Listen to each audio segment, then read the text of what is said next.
Recently, there were reports on CNN about how Dahn Yoga may or may not be a cult. They called it a special investigation, which is fine, but we found that much of the information was simply untrue. We're not sure if this was intentional or if they were simply misinformed, but one thing for sure is they did not do their research properly. Here, we will reveal the truth.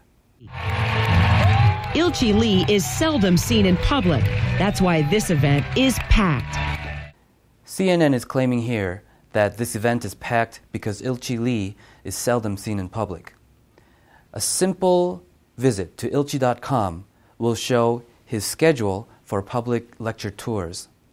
Since 2008, Ilchi Lee has had public lectures in cities such as Los Angeles, Seattle, Chicago, Washington, D.C., New York City, Houston, Tokyo, and Geneva. Let's not forget the Brain Art Festival in August of 2009, which took place at Radio City Music Hall with about 5,000 in attendance. Dahn Yoga's Mago Earth Park. CNN calls this Dahn Yoga's Mago Earth Park. They were even at the event, but they did not realize that the Mago Earth Park has nothing to do with Dahn Yoga. It is private property owned by Ilchi Lee, which he has given permission to Tao Fellowship to operate and maintain. According to this video, Ilchi Lee is the messenger of a new creation story. Next, CNN tries to make Dahn Yoga and Ilchi Lee look like a cult by saying that this video we showed is some new creation story and Ilchi Lee being the messenger of it, when in fact, this story of Mago dates back thousands of years in ancient Asian culture.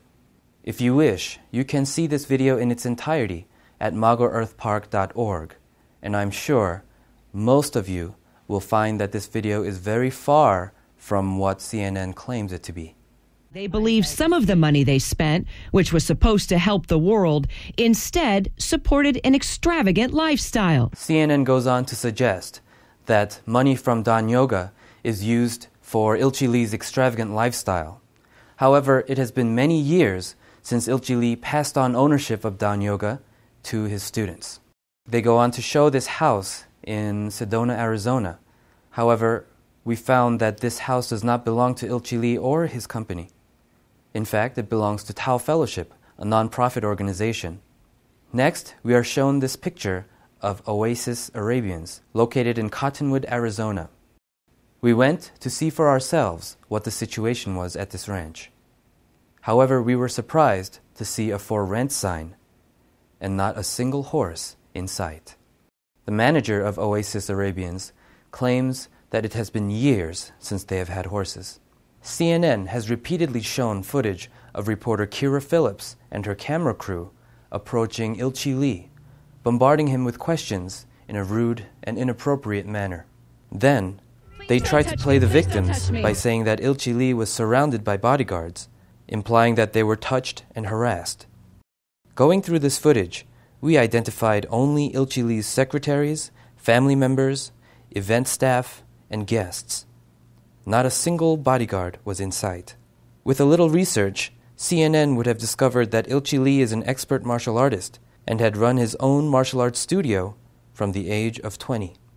We sat down with James Cottle, one of the alleged bodyguards, to discuss what really happened. My role at the event was to guide Mr. Lee to the opening of the Mago statue, so to the ribbon cutting, and on the pathway towards the ribbon cutting, we got ambushed by the CNN reporters.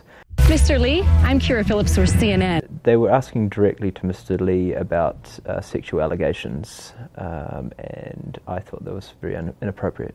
We just want your response to the allegations of sexual assault against one of your former Dahn masters. We asked them to stop filming and to stop asking questions because we were under a tight time frame at the time, and we also advised them that we would have a proper interview afterwards.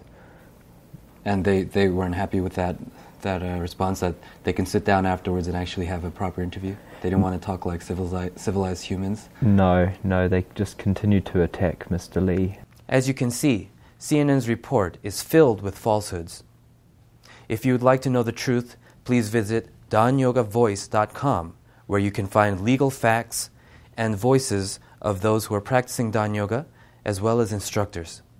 In the next video, we will reveal the true story behind the lawsuit.